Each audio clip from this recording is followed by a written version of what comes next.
Hi, my name is ColdBeer and let's start with Sifu. If you ever wanted to feel like Bruce Lee in his movies, then this game is definitely your spoon of potato salad. The big difference this game offers is that here enemies don't wait for their turn to beat you, so you will have to be quick, nimble and smart to defeat them all. Kung Fu is mastery achieved by practice, a path for the body and the mind. You will learn from your mistakes, unlock unique skills and find the strength to master the devastating techniques of the strongest Kung Fu style ever invented. Well, I have zero knowledge about Kung Fu, to be honest. My ninjutsu martial arts teacher always said that if you can avoid the fight, avoid it. If you can't avoid it, grab an object like a chair and beat your enemies with it. Don't use your hands if you can, they hurt. Well, he also said that if a robber attacks you and you manage to knock him off, take his wallet and then pee on him. Show your dominance. And that is not a joke, my sensei really said that. Yeah, for real, leave honor for the movies.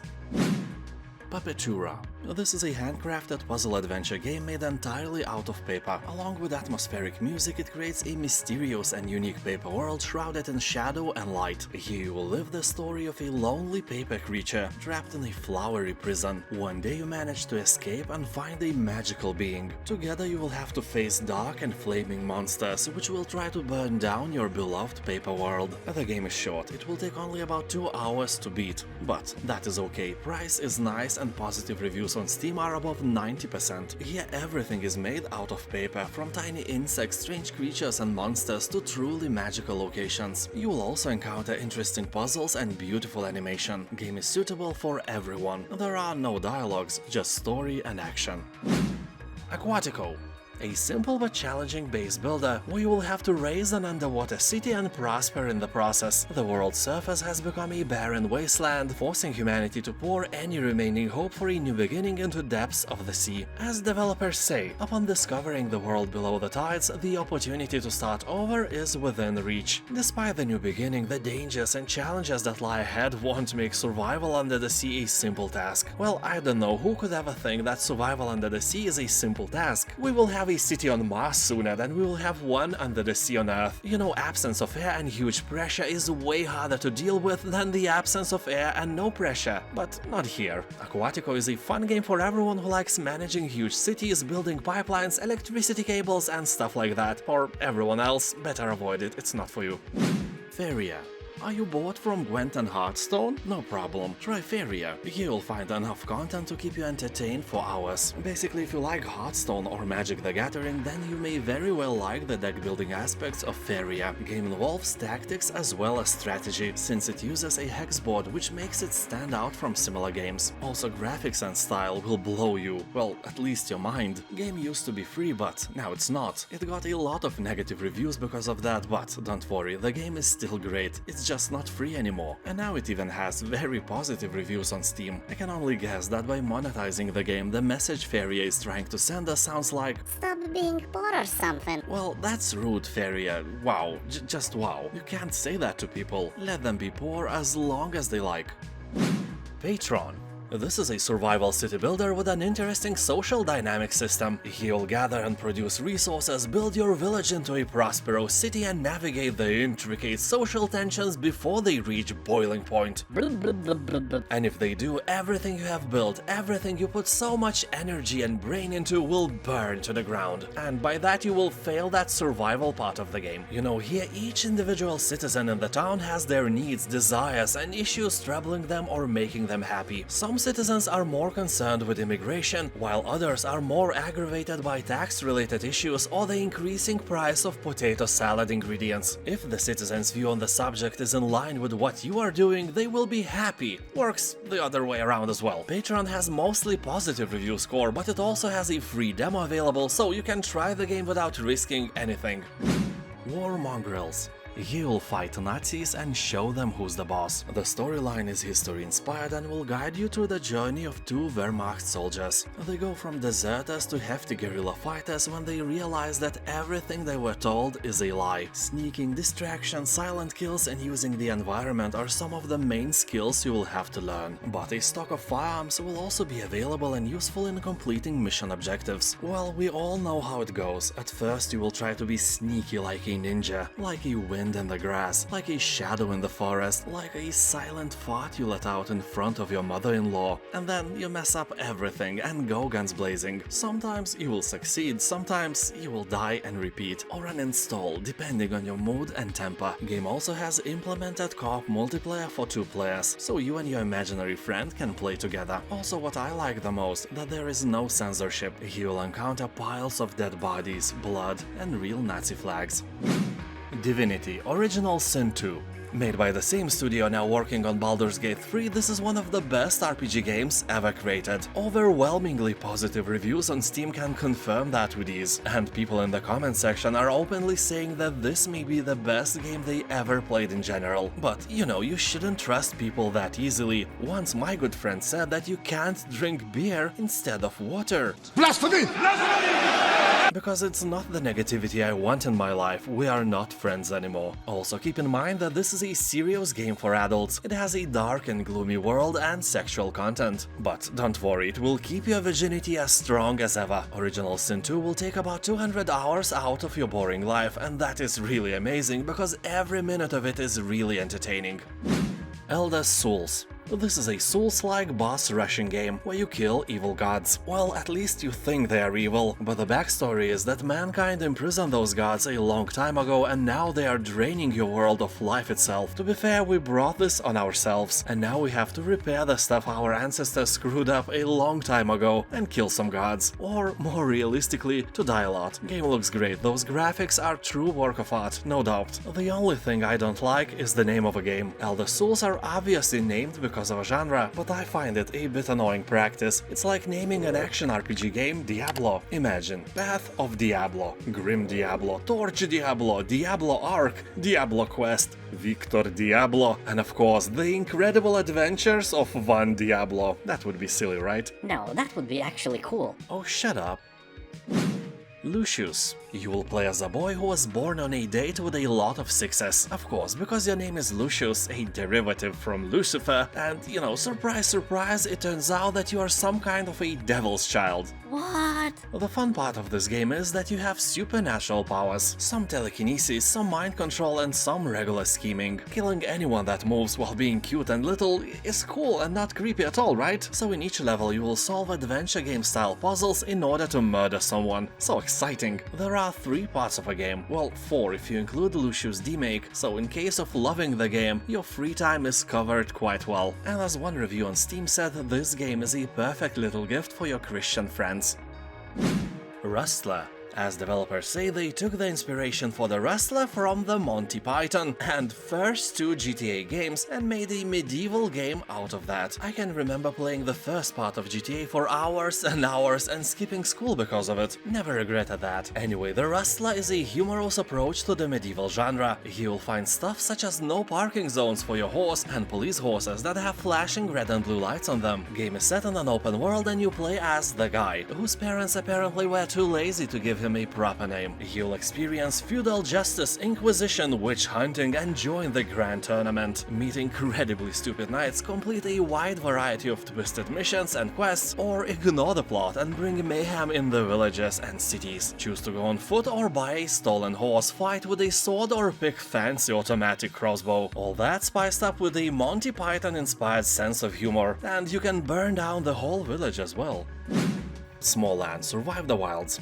You'll traverse puddles as big as a lake, scale skyscraper-sized trees and scramble through cavernous cracks in roads as you explore a huge open world from a new perspective. Well, honestly, we all saw this in Grounded already, but that game is obviously oriented to a younger audience, and Smalland is more like a traditional open-world RPG with heavy crafting and survival elements. Yeah, keep that in mind. Game is filled with various challenges. The squirrel gangs that see you as a walking peanut can be a little overwhelming and add an unexpected twist to your tiny adventures. One of the coolest things is that you can ride various creatures, and not only on the ground, there are plenty of flying mounts as well. And for me, after flying for countless hours in Hogwarts Legacy, it's very hard to go back to any game that doesn't have this feature. Anyway, you can play the game alone or with friends, but keep in mind that it is still in early access, so you can run into various problems nobody else has ever even seen before. Also, if you are afraid of spiders, fair warning, you are a pussy.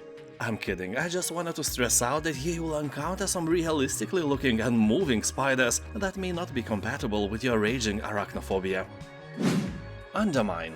This is an action-adventure roguelike that blends combat and dungeon crawling with RPG-like progression. Mine gold, die, upgrade yourself, and then try again. Discover hundreds of items including relics, potions, blessings and curses that all stack for a new experience every run. Challenge dangerous bosses and rescue helpful characters that provide new upgrades for your adventure. Also decipher the cryptic messages of the UnderMine's residents and unfold the mystery at the heart of the dungeon. People on Steam are saying that the game reminds them of one thing, like someone took the mines from Stardew Valley, upgraded them heavily and made them into a game. UnderMine has about 90% of positive reviews, but some people complain that it is unbalanced and can infuriate you. But hey, you play these games and hope to die just to be reborn stronger again.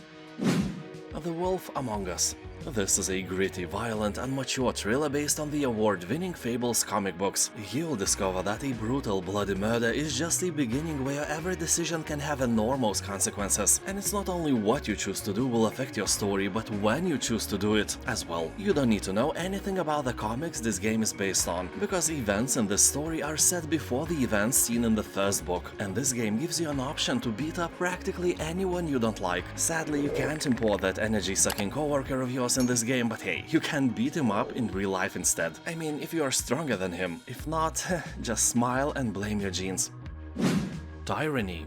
Like Pillars of Eternity or Fallout New Vegas, it is created by the narrative masterminds at Obsidian Entertainment. Tyranny is a classic-styled RPG with an original story shaped and molded by your actions. Cool thing is that here you will play as an influential villain. You can choose to stay on the evil path or defy your dark master and take a turn to a light side after all. Game looks great, it's really aesthetically pleasing to the eye, and reviews on Steam are very positive as well. You have to scroll hard to find any bad ones. As people say, this game plays just like Baldur's Gate, so if you like the classics, you probably won't be disappointed with this one as well. Although be prepared to read a lot. This is more like a book than an actual game. You will get your fighting portion as well, but it is a slow-paced game. Make sure that you have several hours of free time before you sit down with it. And I mean it, when I played it for the first time, I had 2 hours of free time and it felt like I hadn't even started the game. War for the Overworld. This is a strategy-based building RTS where you will excavate and build your own dungeon. Yes, you are almighty evil dungeon master or mistress. Here you can choose from over 60 rooms, spells, potions, rituals, defenses and constructs as you progress through the game. Just be warned, the game is quite fast-paced, so you'll have to build like a swift underlord you are, or else your beautiful dungeon creatures might not win against the ugly, puny heroes. In the game you can also build your own maps and campaigns, so unleash that inner creator you borrowed somewhere deep down under the bed long time ago. It's your time to shine. People on Steam are calling this game a spiritual successor of Dungeon Keeper. You know, with all the dark humor, evil creatures, and evil you. Icewind Dale Enhanced Edition. Made with the same Infinity engine as a classic Baldur's Gate, Icewind Dale is a more battle-oriented game. Here you'll find less side quests and less story, but you will enjoy an amazing atmosphere because the game is really detailed. Also, the party is entirely player-made with no other NPCs offering to join at any given moment. Although this is an enhanced edition, don't expect anything fancy or modern. Yeah, graphics are improved, quick loot is implemented, all the expansions are here, and even quests you never seen before. But those are not new quests. They were just cut off from the original release back in 2000s, so this remaster is like a new paint on an old building. The face is new, but the body is old and it plays like an old game as well. Be aware of that. Rain World. Here you are a slug cat. The world around you is full of danger and you must face it alone. Separated from your family in a devastating flood, you must hunt for food and shelter between terrifying torrential flows that threaten to drown all life. So you dream about being not a slug cat but a fish cat instead, but here your dreams, just like in real life, never become a reality. You will climb through the ruins of an ancient civilization, evade the jaws of vicious predators, and discover lands teeming with strange creatures and buried mysteries. And of course, find your family before death finds you. And it would be all nice and all, but I can see a Souls-like among the tags of the game. So be assured, be absolutely 100% warranted that death will find you. Not once, not twice, not 3 times, not, well, you know what I mean. People on Steam are talking that Rain World has a very steep learning curve, but once you've mastered it, you start to feel unstoppable. Also, about 90% of positive review score is not a joke. Shadowrun Returns. Magic has returned to the world, awakening powerful creatures of myth and legend. Technology here merges with flesh and consciousness. Elves, trolls, orcs and dwarves walk among us, while ruthless corporations bleed the world dry. Here you are a Shadowrunner, a mercenary living on the fringes of society in the shadows of massive corporate arcologies, surviving day by day on skill and instinct alone. When the powerful or the desperate need a job done, you get it done, by any means necessary. Or, you know, fail miserably and try again. People on Steam are saying that this is a solid strategy RPG that scratches the itch for games like Baldur's Gate or Divinity Original Sin, also great for Fallout and Wasteland fans. Shadowrun Returns has around 90% of positive reviews, so if you like games like that, it's a real no-brainer for this price. Divinity II Developer's Cut. The game includes the Ultimate Edition of Divinity II, which is about 100 hours of gameplay, as well as the Developer Mode, which allows you to play as any unit created in the game. Really cool feature, and the price of the game is a joke. People on Steam are saying that Divinity II has quirky Terry Pratchett style of humor and huge replayability value. Honestly, I have read many comments stating that people play the game 3 or even more times. But why? I don't know, I guess it's for you to find out. But there are some sour notes in the review section as well, stating that the game feels outdated and those reviewers are recommending to choose some other, more modern game instead. Well, it's up to you, I think this game is great. Warpips.